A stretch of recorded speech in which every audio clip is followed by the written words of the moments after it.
하나님이 놀라운 축복의 비밀을 하신 말씀은 마태복음 제5장 44절의 말씀입니다. 나는 너희에게 이르노니 너희 원수를 사랑하며 너희를 박해하는 자를 위하여 기도하라. 아멘. 오늘은 산상수훈 제45번째 시간입니다. 오늘 말씀의 제목은 박해자를 위하여 기도하라. 박해자를 위하여 기도하라. 그럼 이제 박해자는 누구인가를 생각해 봐야 됩니다. 우리를 핍박하고 고난을 당하게 하고 억울하게 고통을 주는 그런 박해자는 누구인가? 박해자가 누구인가를 생각할 때 내가 왜 박해를 받는가라는 것을 생각해야 됩니다. 만약에 내가 세상에 속한 자가 되고 세속에 물들고 그 세상에 속한 자들과 똑같이 행동하고 그들과 어울리고 그들과 친구가 됐다면 나를 박해할 이유가 없죠. 나에게 어려움을 줄 이유가 없습니다. 예를 들어 조폭 생활을 청산하고 올바른 생활을 하려고 하니까 같이 조폭으로 죄를 지으려고 하지 않고 구별된 삶을 살려고 하니까 조폭들이 가만 놔두질 않는 겁니다. 세상 사람 다 술 먹고 담배 피고 마약하고 음란하고 거짓말하고 중상모략하고 그런 모든 악을 행하는 그런 자리에서 우리는 안 하죠. 세대를 본받지 않습니다. 썩어져가는 구습을 쫓는 옛세대, 이 세상을 본받지 않고 세속에 물들지 않습니다. 자기를 지켜서 세속에 물들지 아니하고 오직 주님의 말씀대로 믿음으로, 진짜 믿음으로 구원받은 하나님의 자녀로서의 삶을 살아가기 때문에 그들이 박해를 하는 겁니다. 황제를 숭배하는 황제 숭배 사상이 가득했던 로마 시대 때라든가 초대교회 그때 당시 황제를 숭배하지 않는다 그러면 그냥 죽임을 당할 그때 황제를 숭배하지 않고 오직 우리는 예수 그리스도만이 나의 주님이시고 나의 구세주시다라는 걸 고백하고 순교를 각오하고 그런 고백을 하고 진리의 말씀대로 순종하기 때문에 그들의 박해가 이루어지는 거죠. 북한의 지하교회 성도들이라든가 공산권이나 이슬람권이라든가 그런 악한 자들에게서 끝까지 믿음을 지키고 이 세대를 본받지 않고 자기를 지켜서 세속에 물들지 아니하기 때문에 바로 우리는 마귀에게 속하지 않고 예수님께 속한 하나님의 자녀이기 때문에 박해를 받는 겁니다. 그래서 박해를 하는 자들은 바로 나의 믿음의 가치를 증명해 주는 사람이다라는 겁니다. 내가 올바른 믿음의 길을 가고 있구나. 내가 살아있는 믿음이구나. 죽은 믿음이 아니고 죽은 고기가 아니라 살아있는 그런 고기 같기 때문에 물에 그냥 흘려 떠내려가는 고기는 죽은 고기요. 물을 거슬러 세속에 물들지 아니하고 거슬러 살아 움직이는 그런 살아있는 고기가 되기 때문에 살아있는 믿음, 산 믿음이 되기 때문에 박해자가 있게 된다는 겁니다. 그래서 박해자는 역설적으로 바로 나의 믿음의 가치를 보여주는 사람이고 내가 올바른 믿음의 길을 가고 있구나라는 것을 증명해주는 사람이다. 그걸 깊이 생각하고 오히려 박해자를 원수처럼 미워할 것이 아니라 이 박해자를 통해서 내가 믿음이 하나님께 속한 자라는 것을 증명하고 있거라라는 것을 생각하고 오히려 감사할 수 있는 그런 강력한 믿음의 자리에 들어가야 되죠. 자, 나로 말미암아 너희를 욕하고 박해하고 예수님 때문에 예수님으로 말미암아 욕하고 박해하고 거짓으로 너희를 거스려 모든 악한 말 할 때는 너에게 복이 있다고 하셨으며 오히려 기뻐하고 즐거워하라고 하셨습니다. 마태복음 제5장 11절 나로 말미암아 예수님으로 말미암아 너희를 욕하고 박해하고 거짓으로 너희를 거슬러 모든 악한 말을 할 때에는 너희에게 복이 있나니 12절 기뻐하고 즐거워하라 하늘에서 너희의 상이 큼이라 너희 전에 있던 선자들도 이같이 박해하였느니라. 오히려 기뻐하고 즐거워할 일이다. 그러므로 그 박해를 하는 사람들은 바로 내가 하나님의 예수님께 속한 자요 나의 진정한 살아있는 믿음의 가치를 보여주는 자로서 오히려 기뻐하고 즐거워할 그런 놀라운 은혜의 복된 삶을 살아갈 수가 있어야 된다는 거죠. 이 박해자를 달리 생각해야 된다는 겁니다. 박해자. 박해자는 또 다른 의미에서는 박해자는 그 애굽 나라 바로 왕이라든가 그런 사울 왕이라든가 그런 자들은 멸망받을 자들입니다. 박해하는 자들이 이게 그런데 버림받은 자들이죠. 그런데 사도 바울과 같이 사울이었을 때 그리스도인들을 박해했는데 하나님께서 다메섹 도상에서 예수님을 만나 뵙고 완전히 변화받았죠. 그래서 이방인들을 위하여 하나님께서 복음을 전하려고 택한 하나님의 그릇이라고 하셨습니다. 그래서 멸망받을 자들도 있고 박해자는 어떤 자들이냐? 그렇게 핍박하고 박해를 하고 그래서 결국은 버림받은 자요 멸망받을 자들입니다. 그런 악을 행함으로 그냥 멸망받을 자들도 있고 분명히 있죠. 그런데 또 다른 의미에서 하나님께서 숨겨놓으신 일꾼이다. 사도 바울과 같이 택한 하나님의 자녀가 있을 수가 있다는 겁니다. 그래서 초대교회 당시나 당시의 그 로마 그런 로마의 그 황제 숭배 사상에 쩌들은 그런 핍박하는 박해하는 자들은 그 멸망받을 자들도 많죠. 예수님을 십자가 박아 죽였던 바리새인들과 서기관들 그들은 멸망받을 자들도 많습니다. 그러나 그들 중에서 예수님을 믿고 믿음으로 구원받아야 될 하나님의 자녀도 섞여 있어요.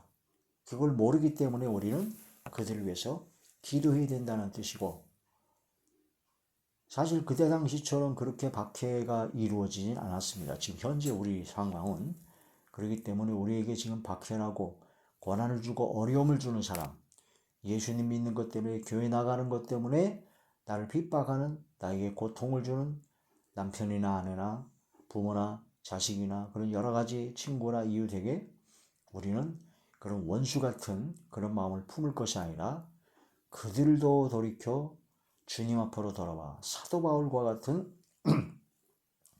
하나님의 자녀로 변화되길 기도해 줘야 된다는 겁니다. 대표적으로 이 사도 바울이 사울이라는 청년이 사도 바울이 되어버린 이 엄청난 하나님의 역사 누가 지금 우리에게 나에게 박해를 가는 자들 중에 사도 바울과 같이 변화될 사람이 있을 수도 있잖아요. 누군지 모르지만 그래서 기도해야 된다는 겁니다. 박해자를 위하여. 사도 바울의 고백입니다. 사도행전 제22장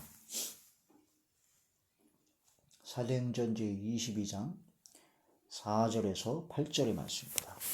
내가 사도 바울입니다. 내가 이 돌을 박해하여 그리스도이도 십자가이도 예수님이 가신 거기죠.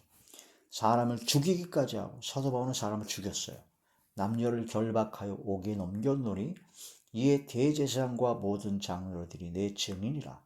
또 내가 그들에게서 다메섹 형제들에게 하는 공문을 받아가지고 거기 있는 자들도 결박하여 예루살렘으로 끌어다가 형벌받게 하려고 가더니 가는 중 다메섹에 가까이 갔을 때 오정쯤 되어 호련히 하늘로부터 큰 빛이 나를 둘러 비치매 내가 땅에 엎드러져 들으니 소리서 이르되 사울아 사울아 네가 왜 나를 박해하느냐 하시거늘 내가 대답하되 주님 누구시니까 하니 이르시되 나는 네가 박해하는 나사렛 예수라 하시더라. 이 사도 바울이 사울이었을 때 예수님을 다메섹 도상에서 만나는 장면입니다. 사도 바울 사람을 죽이기까지 했군요. 옥에 갇히고 핍박하고 박해를 해서 사도 바울의 고백입니다. 이런 사도 바울을 주님께서는 이방인을 위해서 택한 나의 그릇이다 라고 말씀을 하십니다. 사도행전 제9장 15절의 말씀입니다. 사도행전 제9장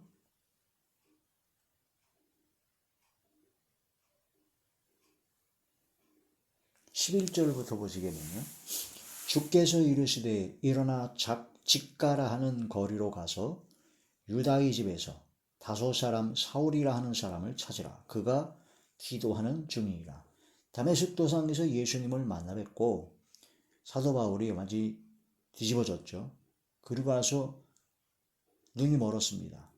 눈이 먼 상태에서 직가라는 거리에 그 유다의 집에서 다섯 사람 사울이라는 자가 기도하고 있다라고 주님께서 말씀하시는 거죠.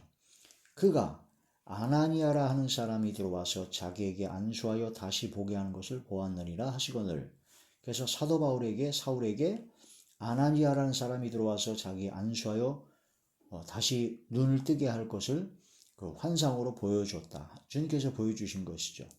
13절 아나니아가 대답하되 주여 이 사람에 대하여 내가 여러 사람에게 듣사온즉 그가 예루살렘에서 주의 성도에게 적지 않은 해를 끼쳤다 하더니 여기서도 주의 이름을 부르는 모든 사람을 결박할 권한을 대제사장들에게서 받았나이다 하거늘. 이 아나니아가 주님의 말씀을 듣고 그동안 사람들한테 들었던 사울이란 바울의 그 얘기를 말씀을 드린 거죠. 그때 예수님께서 말씀하십니다. 15절 주께서 이르시되 가라. 이 사람은 내 이름을 이방인과 임금들과 이스라엘 자손들에게 전하기 위하여 택한 나의 그릇이라 라고 주님께서 직접 말씀하신 것입니다. 그래서 아나니아 가서 안수기도 하고 사울이 눈이 열려서 그때부터 이제 주님께로 돌아온 주님의 제자의 길을 간 거죠. 사람들의 말을도 주지만 주님의 말씀이 가장 중요하고 주님의 말씀대로 순종해야 된다는 거죠. 그래서 박해자를 위하여 기도해야 됩니다. 박해자가 그런 사람일 수도 있잖아요. 지금 나를 박해하고 진짜 왼수 같은 사람인데 그 왼수 같은 남편인데 왼수 같은 아내인데 왼수 같은 부모인데 모르는 겁니다. 주님께서 택한 그릇일 수도 있다는 겁니다. 그래서 그 박해자를 위해서 기도해야 된다. 박해자를 위해서 어떻게 기도해야 될 것인가? 담대히 말씀을 전하게 해달라고 기도해야 됩니다. 박해는 하나님의 예정하신 뜻입니다. 베드로서에 보면 선을 행함으로 고난받는 것이 하나님의 뜻입니다. 우리가 박해자와 같이 악을 행하는 모든 세상에 속한 사람 중에 주님 앞으로 돌아오게 하기 위해서, 그래서 하나님께서는 할 수만 있으면 모든 사람이 구원을 받고 진리를 아는 데 이르기를 원하신다고 하셨기 때문에 때를 얻든지 못 얻든지 말씀을 전파하라고 하셨습니다. 말씀을 담대히 전하게 해달라고 기도해야 됩니다. 사도행전 제4장 27절부터 보시겠습니다. 사도행전 제4장 27절부터 과연 헤롯과 본디오 빌라도는 이방인과 이스라엘 백성과 합세하여 하나님께서 기름 부으신 거룩한 종 예수를 거슬러 하나님의 권능과 뜻대로 이루려고 예정하신 그것을 행하려고 이 성에 모였나이다. 그러니까 하나님의 권능과 뜻대로 이루려고 예정하신 그것. 이제 예수님을 십자가 박아 죽이고 나서 예수 믿는 사람들을 박해하고 죽이려고 모였다라는 거죠. 주여 이제도 그들의 위협함을 굽어보시옵고 또 종들로 하여금 담대히 하나님의 말씀을 전하게 하여 주시오며, 그런 박해라고 핍박하는 그런 자들을 향해 그들이 그런 박해가 막 몰려올 그 상황에서 초대교회 성도들은 담대히 하나님의 말씀을 전하게 해달라고 기도를 했다라는 겁니다.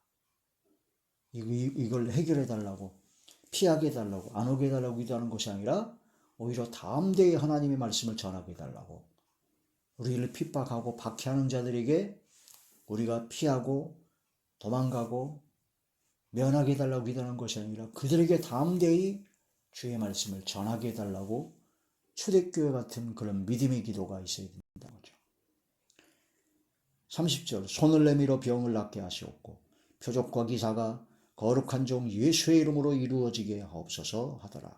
이렇게 기도했다는 겁니다. 31절 빌기를 다음에 모인 곳이 진동하더니 무리가 다 성령이 충만하여 담대히 하나님의 말씀을 전하니라. 그 기도에 응답을 받았습니다.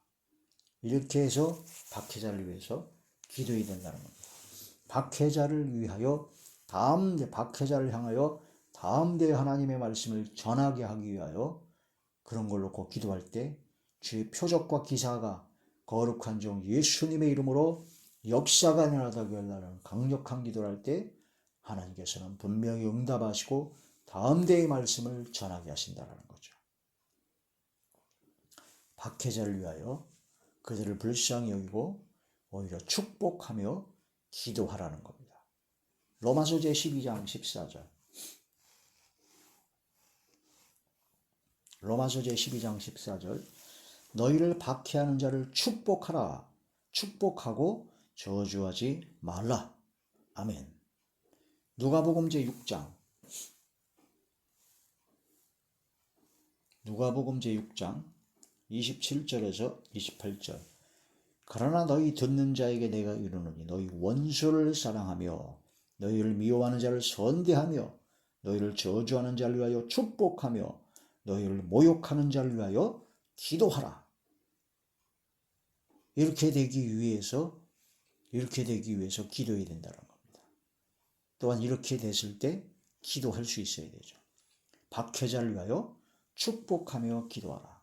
스데반 집사는 돌에 맞아 죽어갔습니다. 주의 말씀을 전할 때 그때 죽기 전에 기도합니다. 이 죄를 그들에게 돌리지 마옵소서. 축복 기도한 겁니다. 사도행전 제7장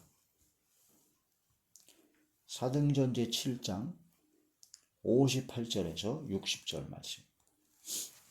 성 밖으로 내치고 돌로 칠세 증인들이 옷을 벗어 사울이라 하는 청년의 발 앞에 두니라. 스데반 집사를 돌로 쳐 죽일 때 사울이라 하는 청년의 발 앞에, 사울이 나중에 바울이 됐죠. 옷을 벗어 사울이라는 청년이 발 앞에 두었다. 그 당시에 돌로 쳐 죽이는 그런 걸 할 때 옷을 벗어서 보관하는 사람이 그 모든 걸 주동한 사람입니다. 이 사울이 그런 걸 주동했다는 걸 알 수가 있죠. 그들이 돌로 스데반을 치니 스데반이 부르짖어 이르되 주 예수여 내 영혼을 받으시옵소서 하고 무릎을 꿇고 크게 불러 이르되 주여 이 죄를 그들에게 돌리지 마옵소서 이 말을 하고 자니라. 무릎을 꿇고 크게 불러서 주여 하고 이 죄를 그들에게 돌리지 마옵소서 하고 그렇게 기도했다는 겁니다. 이 스데반 집사의 그런 축복 기도, 그 기도에 아버지께서 응답하셔서 사울이라 하는 그 청년이 바울이 된 겁니다. 바울이 된 겁니다. 스데반의 기도. 예수님도 역시 기도하셨습니다. 저들을 사하여 주옵소서. 아버지, 저들은 자기들이 하는 것을 알지 못함이니라. 알지 못하고 지금 무슨 짓을 하고 있는지 알지 못하고 하고 있으니 저들의 죄를 사하여 주옵소서 하고 예수님도 축복 기도한 겁니다.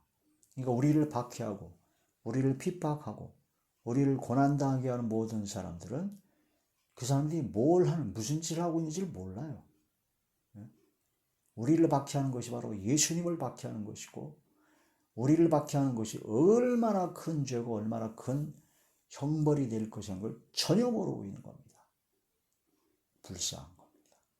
저들의 죄를 용서하여 주옵소서 하고 대신 용서의 기도를 하는, 용서의 회개 기도를 하는, 그게 바로 예수님의 기도였습니다. 누가복음 제23장 누가복음 제23장 34절의 말씀.